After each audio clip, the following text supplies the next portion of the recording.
Davis drives, dished it inside, and Tyson Chandler is fouled. In the little bit that Baron Davis has been on the floor, he's made things happen.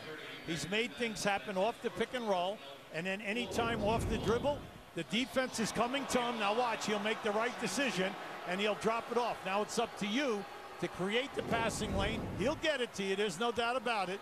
And the main thing now is you've got to shoot a high percentage. Brandon Bass called for the foul. NBA big board, looking forward to seeing this the rest of the year.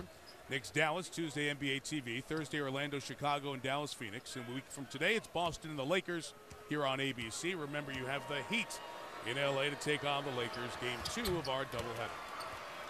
So come back to Brandon Bass here, or rather Baron Davis for a second, Hubie.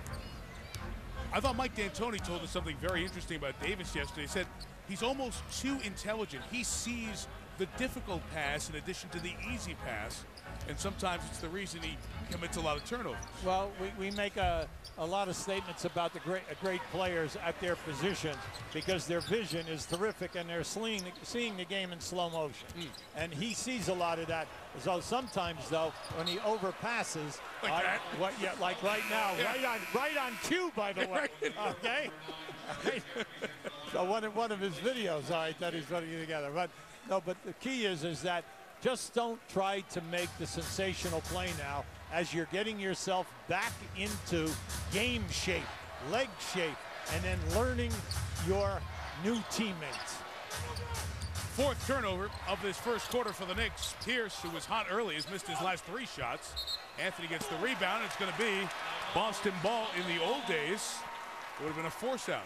Yeah, well, in the old days, yeah, that's why Carmelo Anthony would like to have a foul. Right. Okay. Now we also know that sometimes a little push there, that was enough. It was enough. Counting on the drama to draw the call, but Scott Foster would not be fooled.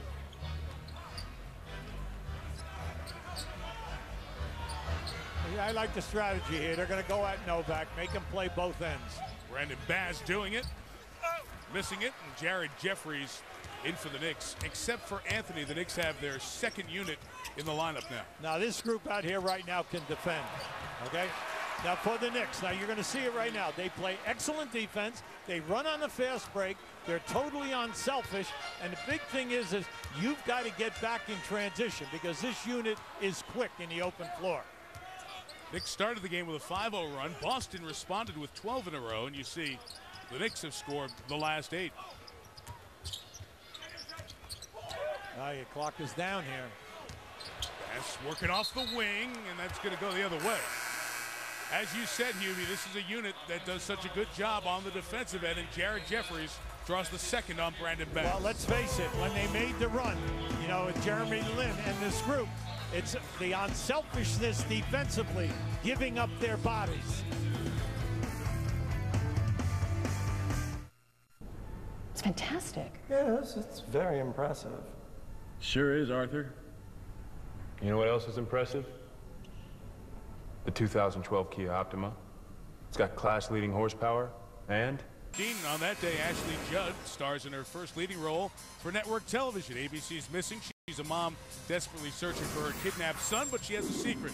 Used to be an operative for the CIA. So that's Missing, March 15th. It debuts here on ABC at 8 Eastern and Pacific, 7 Central.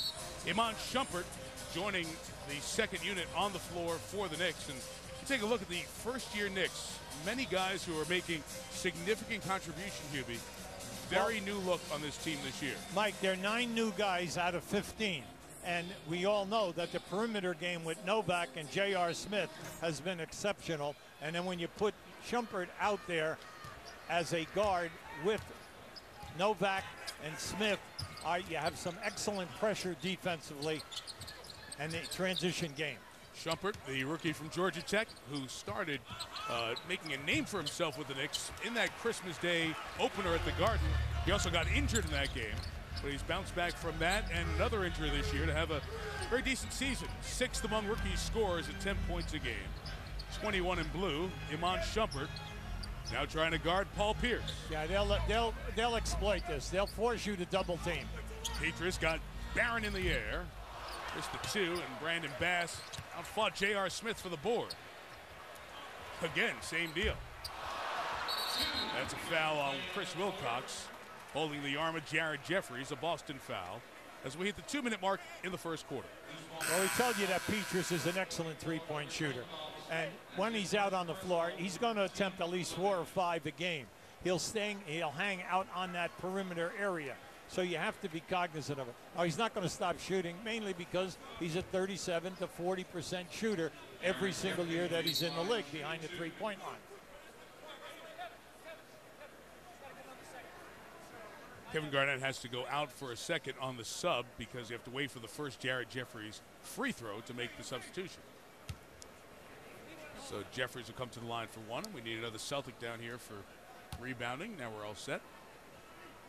So former Mr. Basketball in the state of Indiana, a dozen years ago, Jared Jeffries has one more coming, and we've got 3 more games coming in addition to the Heat and Lakers on ABC. Our NBA Sunday will continue over on ESPN with Chicago, best record in the East, taking on the leaders in this Atlantic Division, Philadelphia, and then Denver taking on San Antonio. So a great 4 games for you on the networks this week. Jeffries got them both, and a good run by the Knicks. 10 straight, 8 of them at the line, Hubie, to take a 1-point lead. Well, I like that. You know, the Knicks are in the top 7 getting to the line. You know, they get there at least 25 times a game, and I think that will even improve as we march through the rest of the season. It's deflected by J.R. Smith. On the run out, Smith. This is what we told you is going to happen. This second unit is extremely quick.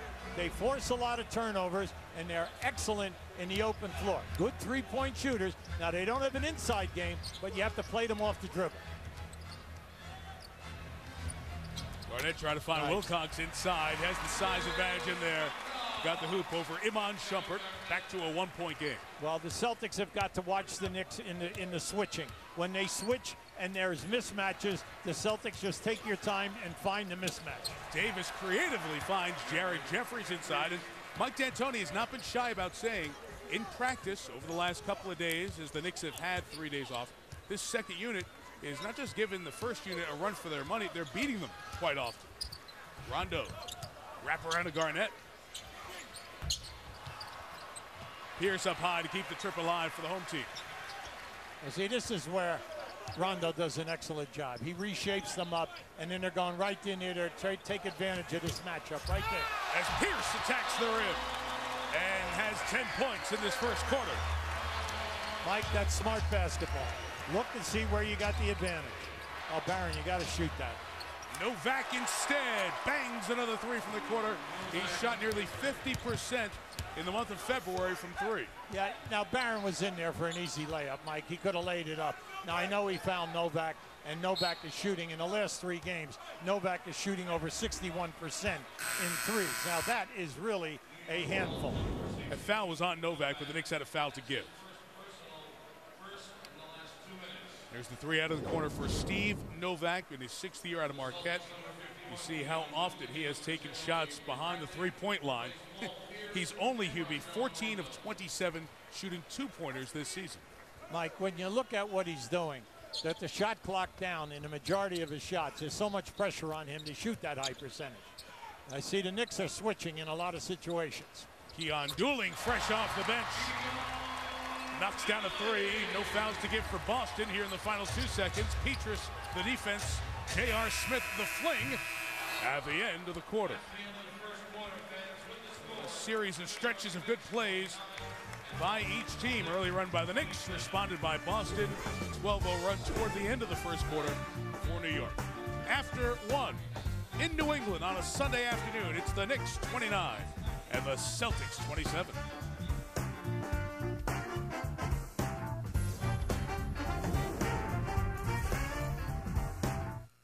Schmitty! Your mother told me that you are undercover. Now's not a really good time. Are you undercover right now? Yes, I will straight up punch you in the face if you do not shut up. Oh, hey, yo.